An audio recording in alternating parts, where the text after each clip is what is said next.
예수 그리스도로부터 은혜와 평강에 함께 하시기를 축원합니다. 오늘은 마태복음 1장 18절에서 25절 말씀을 봉독하겠습니다. 예수 그리스도의 나심은 이러하니라. 그의 어머니 마리아가 요셉과 약혼하고 동거하기 전에 성령으로 잉태된 것이 나타났더니 그의 남편 요셉은 의로운 사람이라. 그를 드러내지 아니하고 가만히 끊고자 하여 이 일을 생각할 때에 주의 사자가 현명하여 이르되 다윗의 자손 요셉아 내 아내 마리아 데려오기를 무서워하지 말라. 그에게 잉태된 자는 성령으로 된 것이라. 아들을 낳으리니 그 이름을 예수라 하라. 이는 그가 자기 백성을 그들의 죄에서 구원할 자이심이라 하니라. 이 모든 일이 된 것은 주께서 선지자로 하신 말씀을 이루려 하심이니 이르시되 보라 처녀가 잉태하여 아들을 낳을 것이요 그의 이름은 임마누엘이라 하리라 하셨으니 이를 보려 간즉 하나님이 우리와 함께 계시다 함이라. 요셉이 잠에서 깨어 일어나 주의 사자의 분부대로 행하여 그의 아내를 데려왔으나 아들을 낳기까지 동침하지 아니하더니 나음의 이름을 예수라 하니라. 아멘. 이 말씀을 가지고 그의 이름 임마누엘이라고 하는 주제로 말씀드리려고 하는 것입니다. 이 성탄이라고 하는 참뜻을 우리가 잘 알아야 됩니다. 요한복음 1장에 보면 말씀이 육신이 되어 우리 가운데 거하심에 우리가 그 영광을 보니 아버지의 독생자의 영광이요 은혜와 진리가 충만하더라. 여기서 말씀하신 대로 말씀이 육신이 됐다. 말씀은 곧 하나님이라고 그랬습니다. 그러니까 하나님이 육신의 몸을 입고 이 땅에 오신 것이 바로 성탄이라고 하는 것입니다. 그러면 하나님이 왜 인간의 몸을 입고 이 땅에 오셨느냐? 그것은 다른 것이 아니라 그 이유가 두 가지입니다. 우리를 죄와 사망과 저주에서 구원하시기 위해서는 누군가 죄 없는 분이 내 대신 죽어야 됩니다. 그 하나님이 인간의 몸을 입고 오셔야지. 하나님은 영이시기 때문에 죽으실 수가 없어요. 그래서 사람의 몸을 입고 오셔서 이 땅에서 나와 여러분들의 죄값을 치루어 주었다라고 하는 것입니다. 그래서 여러분, 하나님이 인간이 되어 오신 그날이 바로 성탄이라고 하는 것을 그걸 우리가 알아야 될 것입니다. 우리나라에 전에 내려오는 이야기 가운데 임금님이 난을 피해서 신하들과 더불어 서민의 목장으로 피난길을 나섰습니다. 한시라도 마음을 놓을 수 없는 위험한 길입니다. 어느 시골에 도착하여 한 농부의 집을 찾아가서 며칠 유하기로 했습니다. 고맙게도 농부는 이 일행이 누구인지도 모르는데 한동안 정성을 다해 대접을 했습니다. 임금님은 농부가 여간 고마운지 알 수 없습니다. 이윽고 정체가 회복이 되어서 황궁하게 되자 임금님은 여전히 신분을 밝히지 않은 채 농부에게 그동안 신세를 많이 줬어요. 내가 이 은혜를 갚아야겠으니 소원이 있으면 말해주세요. 농부는 대답하기를 제게 무슨 별다른 소원이 있겠습니까? 보시다시피 먹을 것도 넉넉하고 몸도 건강합니다. 무엇을 바랄 것이 있겠습니까? 그러나 임금님은 그의 소원을 말하라고 하니까 며칠 있으면 내 한갑날이 오는데 아이들이 정성을 모아 잔치를 준비하는다고 하니 그때에 왕님에 주세요 하니까 임금님은 착하고 욕심 없는 농부의 사람 때문에 탐복이 되어서 알겠소 하고 돌아갔습니다. 며칠 후에 한감달에 난데없이 왕의 행차가 이루어집니다. 농부는 하루아침에 유명인사가 됩니다. 주위의 사람들이 이 농부가 보통 사람이 아니로구나. 사방에서 예물을 바리바리 들여오고 명예만 얻은 것이 아니라 농부는 큰 부자가 되었습니다. 그리고 임금이 다녀갔다고 해가지고 기념비까지 세우게 되었다고 하는 것입니다. 잠시 왕이 다녀가도 큰 복을 받지 않습니까? 여러분, 복이 무엇입니까? 내가 볼 때는 그만하면 행복할 것 같은데 웃지 못하고 풀이 죽어서 사는 모습을 봅니다. 행복관 자체부터 우리는 중생해야 됩니다. 가만히 보면 예수 오래 믿었는데 아직도 축복과는 예수 믿기 전이나 후나 똑같다라고 하는 것입니다. 그 사람의 행복관과 예수 믿는 것은 무관하다고 하는 것입니다. 우린 부귀영화가 복이라고 합니다. 그러나 복이 아닙니다. 그거는 우리 인생 살 때에 필요한 것이지 복은 아닙니다.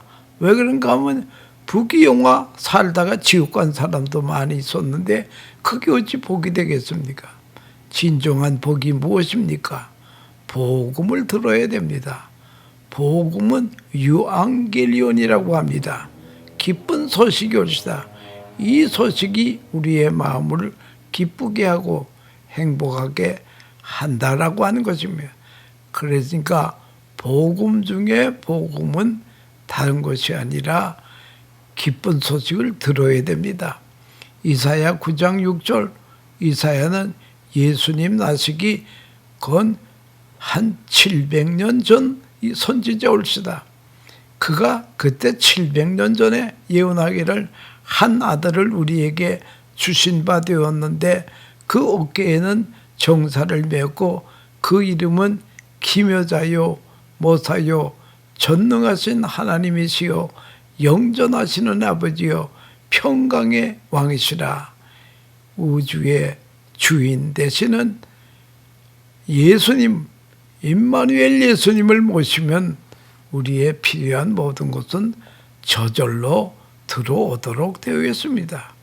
복의 근원이신 예수님을 모시고 살면 부족함이 없습니다. 이것이 참된 복이라고 하는 것입니다. 그러므로 임마누엘이 복이 올시다. 오신 예수를 영접하는, 임마누엘로 오신 예수님을 영접하는 것이 복이라고 하는 것입니다. 물리학의 동시 불가입성의 원리라고 하는 것이 있습니다. 가령 물을 병에서 쏟으니까 공기가 들어가더라는 말이죠. 공기가 들어가서 빈 병 같지만 공기가 들어갔어요. 그러나 그 빈 병에 물을 채워보세요. 꼴록꼴록하고 공기가 나가는 소리가 나지 않습니까? 그러니까 생명의 주님이 들어오시면 사망은 나가도록 되어 있고 빛 대신 주님이 들어오시면 죄악의 어두움은 나가도록 되어 있습니다. 소망의 주님을 모시면 절망은 떠나가도록 되어 있다라고 하는 것입니다. 문제는 하나님과 나와의 관계 올시다. 내가 하나님의 자녀가 되었는가? 모든 철학과 종교는 딱 두 가지로 되어 있습니다. 하나는 인간이 어떤 고행과 수단을 통해서 하나님께 가려고 애쓰는 그런 종교가 있습니다. 가지도 못합니다. 또 하나는 하나님이 사람에게 오시는 길이 있습니다. 바로 기독교는 하나님이 낮고 천한 이 땅에 인간을 찾아오셨다고 하는 그런 것입니다. 그래서 우리 기독교는 가는 종교가 아니고 찾아오시는 종교라고 하는 것을 그걸 알아야 될 것입니다. 오늘 성경 본문에 보면 예수님의 이름이 둘이 있습니다. 하나님이 주신 이름이었다. 아들을 낳으리니 이름을 예수라 하라. 예수의 뜻이 무엇인가니 자기 백성을 저희 죄에서 구원하신다. 구원자란 뜻이 옳시다. 아무나 구원하는 것이 아니라 자기 백성을 구원한다. 그래서 limited salvation, 제한적 구원이라는 말이 여기서 나온다고 하는 것입니다. 또 하나의 이름은 임마누엘입니다. 이 예수는 하나님의 속성의 본질을 의미한다라면 임마누엘은 예수님이 이 땅에 오셔서 사역을 말씀하시는 것입니다. 임마누엘은 하나님이 우리와 함께 계시다. 성탄의 의미가 여기 있습니다. 생명의 길이 여기 있습니다. 임마누엘 되시는 그분은 창조자요, 구원자요, 섭리자요, 보호자이시올시다. 이 땅에 오셔서 하신 사역이 기묘자요, 모사요, 모사라고 하는 것은 카운셀라, 상담자라는 것입니다. 전능하신 하나님, 영전하시는 아버지, 평강의 왕의 사역을 이 땅에 와서 하신다고 하는 것입니다. 하나님은 우리와 끝까지 인격적인 관계를 맺으시기를 원하는 것이 임마누엘의 복이라고 하는 것입니다. 어떤 사람이 웃는 소리로 하나님이 에덴 동산에 선악과를 드시고 따먹지 말라 그랬으면은 철조망을 쳐서라도 손을 못 대게 하실 것이지 왜 방치해 두었다가 그것을 따먹게 놔두었느냐 이거예요. 그런 사람에게는 차라리 사람을 강아지 매듯이 사람을 묶어 놓으면 될 거 아니냐. 우리는 개가 아닙니다. 하나님은 우리를 끝까지 인격적으로 대하신다고 하는 것을 알아야 됩니다. 거기에 자유가 있고 사랑이 있고 하나님의 구원이 있다라고 하는 것입니다. 구원을 이루시기 위해서 가르치시고 훈련하시고 선지자를 통해 말씀하시고 성경을 통해 말씀하십니다. 나는 너희의 하나님이다. 아버지다. 너는 내 자녀다. 나는 너를 사랑한다. 끊없이 임마누엘로 교훈하시는 분이 하나님이십니다.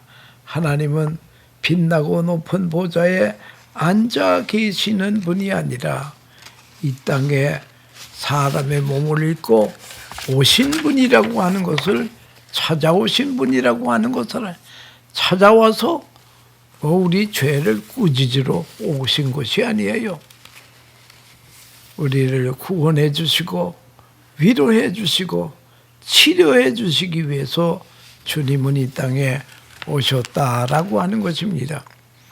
유교 사상에 철저한 중국인이 선교사로부터 복음을 받고 예수를 믿게 되었습니다. 선교사는 감사해서 어떻게 해서 예수를 믿게 되었습니까? 물으니까 그는 비유를 들어 설명합니다. 내가 험한 세상을 방황하면서 진리를 찾아 헤매다가 고만 우물에 빠졌습니다. 손을 흔들며 사람 살려달라고 하니까 지나가던 사람이 보더니 전생에 죄가 많았으니 업보요 하고 그냥 지나가노라요.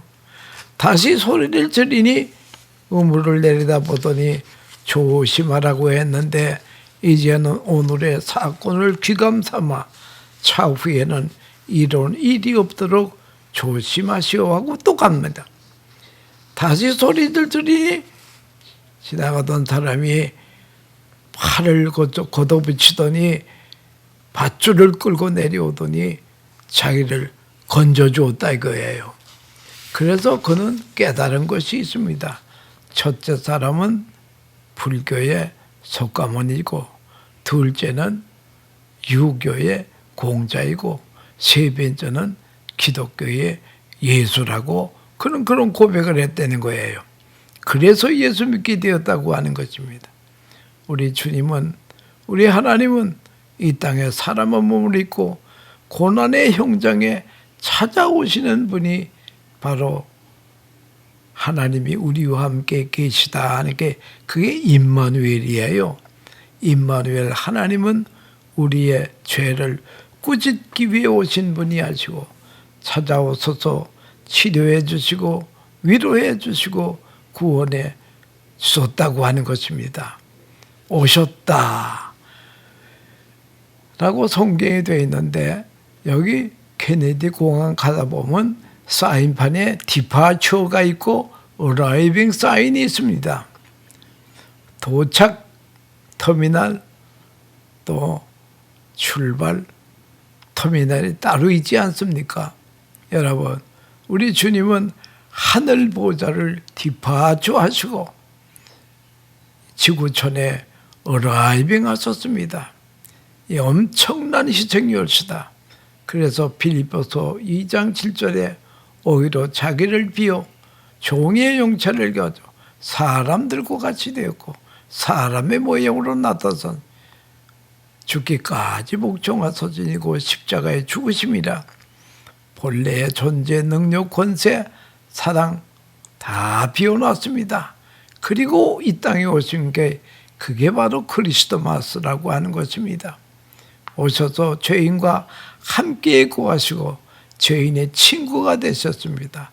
그래서 비난도 받으셨습니다. 그러나 예수님은 우리를 사랑하시고 구원하시기 위해서 명예와 의와 권능 다 버리고 이 땅에 임마누엘로 오셨다고 하는 것입니다. 하나님의 엄청난 고난의 희생이 바로 성탄이라고 하는 것을 알아야 됩니다. 우리는 구유 안에 누이신 아기 예수님을 손을 봅시다. 장차 그 고운 손에 인류의 죄값을 치르기 위해서 십자가에 못을 박힐 손이라고 하는 것입니다. 첫 번 보금자리가 말구유였습니다. 만왕의 왕이요 만주의 주가 되시는 분이 어떻게 보금자리가 말구유가 되겠습니까? 그만큼 낮아지셨습니다. 이 말구유와 장차 골고다 언덕의 십자가를 함께 보아야 된다라고 하는 것입니다.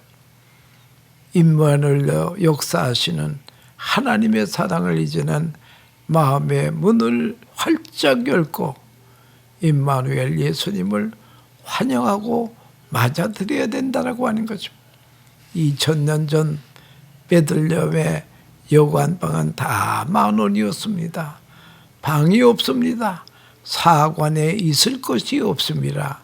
그래서 말구유로 쫓겨나신 분이 바로 마리아와 요셉이어서 거기서 해산을 하게 되었다라고 하는 것입니다.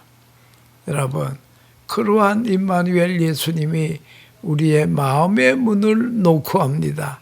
마음의 문을 두드리고 있습니다. 내가 네 마음의 방에 좀 들어가자. 여러분, 우리는 감사합니다. 마음의 문을 활짝 열고 예수님을, 임마누엘 예수님을 마음 가운데 영접하는 것이 이게 당연지사올시다. 그러나 마음의 문을 잠가두고 열지 못하는 사람이 세상에 많다라는 것입니다. 윌리엄 헌터라고 하는 화가가 세상의 빛, The Light of the World라고 하는 그림을 그렸습니다. 그 그림이 유명하기 때문에 여러분들도 많이 보셨을 거예요.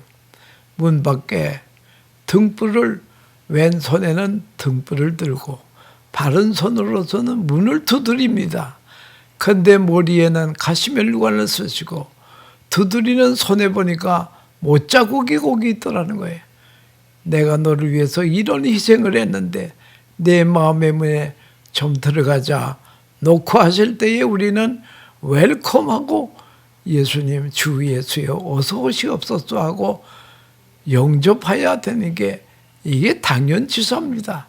그러나 많은 사람들이 마음의 문을 꼭꼭 닫아놓고 예수님을 문 밖에 세워두고 영접하지 않는 사람이 많다는 거예요. 이 그림을 보고 하오라는 목사님이 찬송시를 썼습니다. 그게 유명한 찬송가가 되었어요. 주 예수 대문 밖에 기다려 섰으나 단단히 잠가두고 못 들어가시네. 주 예수 대문 밖에 기다려 섰으나 단단히 잠궈두니 못 들어가시네. 여러분, 이래서야 되겠느냐 이거예요. 이건 복을 그냥 발로 차버리는 거나 마찬가지예요. 우리는 임마누엘 주님을 어서 오시옵소서 하고 맞아들여야 된다는 거예요. 우리 예수님은 이 땅에 3번 오십니다. 초림 때에 베들레헴에 탄생하시고, 2번째는 성령으로 오시고, 3번째는 마지막 재림 때에 오십니다. 여러분, 지금 성령님은 우리 안에 와 계시고요.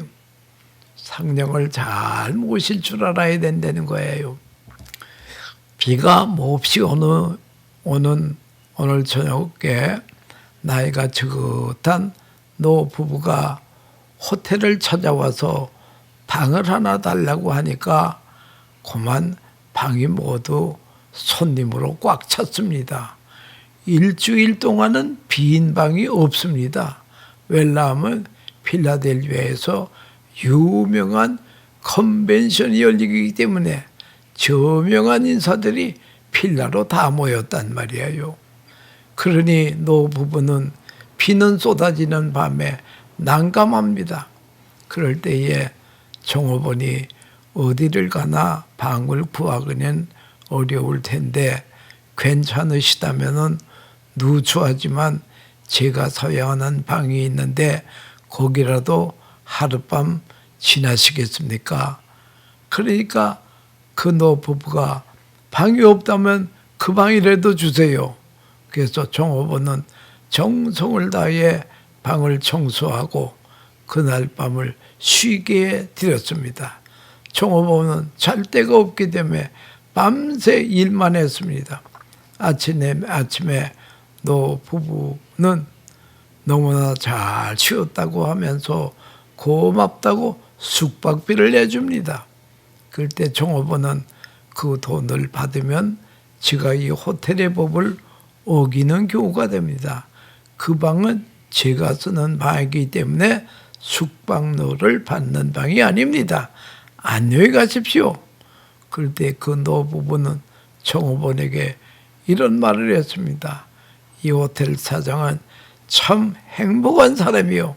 당신과 같은 훌륭한 종업원을 두었으니 필요가 있어서 찾아온 손님에게 최대한의 필요를 도와준 당신은 종업원이 아니고 사장감이요. 그리고 헤어졌습니다. 몇 년 후에 노부부로부터 종업원에게 정중한 초대장이 왔습니다. 뉴욕에 꼭 와달라는 거예요. 그 초대장만이라 비행기표까지 같이 왔습니다. 시골 종업원은 기뻐서 노부부가 종업원을 맞이해서 우리가 당신을 위해서 호텔을 하나 지었소. 아주 그 큰 호텔입니다. 이 호텔의 초대 사장으로 당신을 모시고 싶으니까 허락하시면 모시겠습니다. 그랬더니 이 종업원이 일약 뉴욕의 큰 호텔의 사장이 되었는데 지금도 그 호텔이 있습니다. 그 호텔이 유명한 위돌프 아스토리아 호텔이었다. 여기는 세계적으로 대통령이 다 묵고 가는 호텔이었다. 초라한 자기 방을 제공한 조지 볼트 씨가 세계에서 가장 호화스러운 아스테 호텔의 초대 사장이 되었습니다. 사정이 딱한 노부부를 자기 방에 모셨더니 큰 복을 받았다. 하물며 임마누엘 되시는 예수님을 내 마음에 모시면 이게 최고의 복이라고 하는 것입니다. 오늘도 주님을 위하여 방을 내드리십시다. 마음의 가장 고독한 장소를 언제나 주님께 내어드리십시다. 우리를 위해 죄와 사망과 저주에서 구원하시기 위해서 오신 임마누엘 예수님을 정중히 모셔야 됩니다. 그러면 우리는 행복한 사람이 됩니다. 주님 한 분만으로 만족하옵니다. 우리 모두 임마누엘 신앙의 주인공들이 다 되시기를 축원합니다. 감사합니다.